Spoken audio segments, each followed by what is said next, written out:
vamos a virar la mirada hacia el lado más geopolítico. Bernardo Navazo, analista de Relaciones Internacionales y profesor de la Universidad Carlos III de Madrid. Bernardo, buenos días.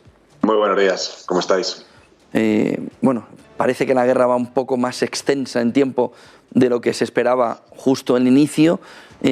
¿Cuál es la fotografía ahora mismo, con las tropas rusas ya intentando entrar en Odessa, con las tropas rusas cercando ya, no solo cerca de Kiev, sino cercando ya los barrios periféricos, los barrios residenciales?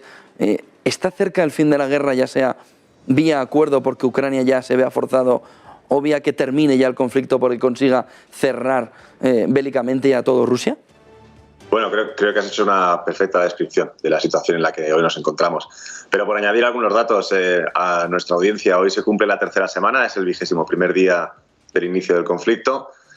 A propósito de los desarrollos en el terreno, siempre hay que ser un poco cauto porque no tienes información directa y porque al final no recibimos ni leemos nada más que las notas de prensa del gobierno de Zelensky o del Estado Mayor ruso. Sí que parece, como comentabas, que se han sitiado diferentes ciudades, que cada vez se está realizando bombardeo más intenso en varias de ellas, y que al mismo tiempo lo que sí sabemos seguro es, uno, que no se ha conseguido el objetivo ruso de tener una intervención relativamente rápida, muy sostenida, que hubiera permitido llegar a algún tipo de claudicación por parte del ejército ucraniano más pronto y por tanto una solución militar anterior, que parece que efectivamente se está alargando la situación. Y luego supongo que lo más relevante, más allá de la situación sobre el terreno, con toda la tragedia que ahí vemos, es que, como decía Clausewitz, la guerra es la continuación de la política por otros medios, y vemos mucha política.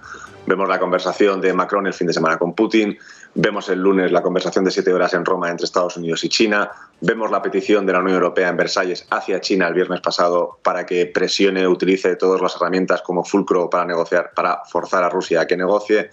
Y vemos ayer la visita en términos de política doméstica de 3 países de Europa Oriental para dar apoyo a Ucrania. Sí que parece, por tanto, uno, que tenemos una situación sobre el terreno que parece en cierto modo embarrada. No hay un avance brutal técnico que de repente pueda decir uno de los lados ha ganado por mayoría aplastante. Y por otro lado, lo que vemos es una intensificación. Si no me equivoco, ayer tenían lugar 5 reuniones, perdón, la 5ª ronda de negociaciones.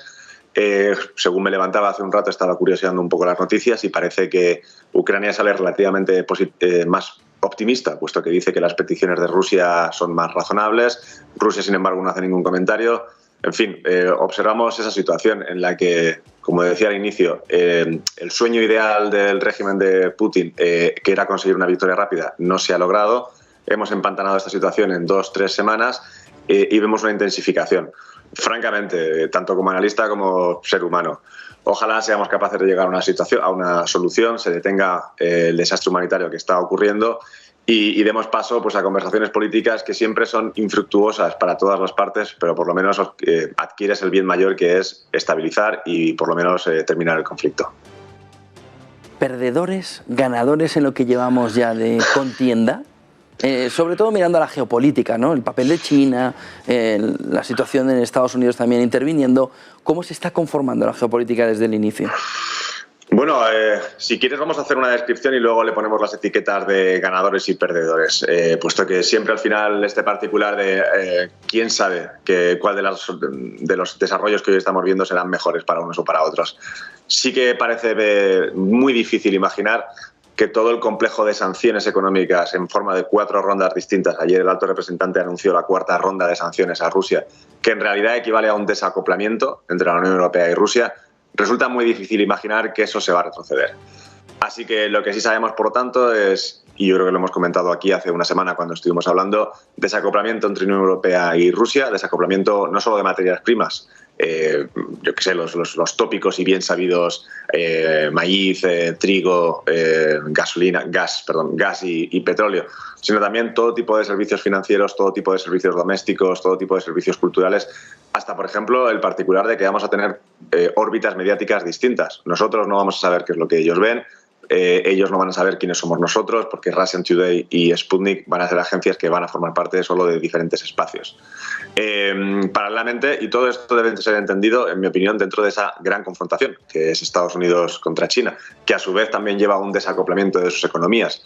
Con lo cual, casi podríamos decir que estos eran particulares que la gente que trabajábamos en relaciones internacionales podíamos ver en enero o febrero del 2020, es decir, que vamos hacia dos bloques, Estados Unidos y China, que habrá potencias medias como puede ser la Unión Europea y Rusia, que no sabemos exactamente dónde ubicarnos. Podemos también hablar este particular de que la Unión Europea empieza a tener un montón de relación socioeconómica con China y por tanto se queda a medio camino entre su legado cultural, político y financiero con Estados Unidos y sus crecientes mercados chinos.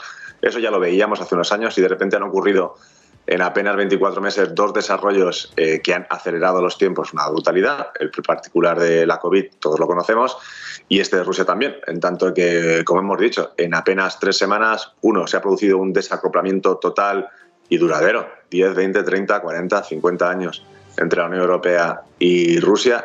Y segundo, y yo creo que muy del interés de todos nosotros, españoles y europeos, vamos a construir, Europa se va a conformar como un Estado, en el particular de que va a tener fronteras cada vez más duras, va a tener un espacio mediático más controlado, va a tratar de tener control sobre sus cadenas de suministros, grandísimo esfuerzo, por lo tanto, de reindustrialización.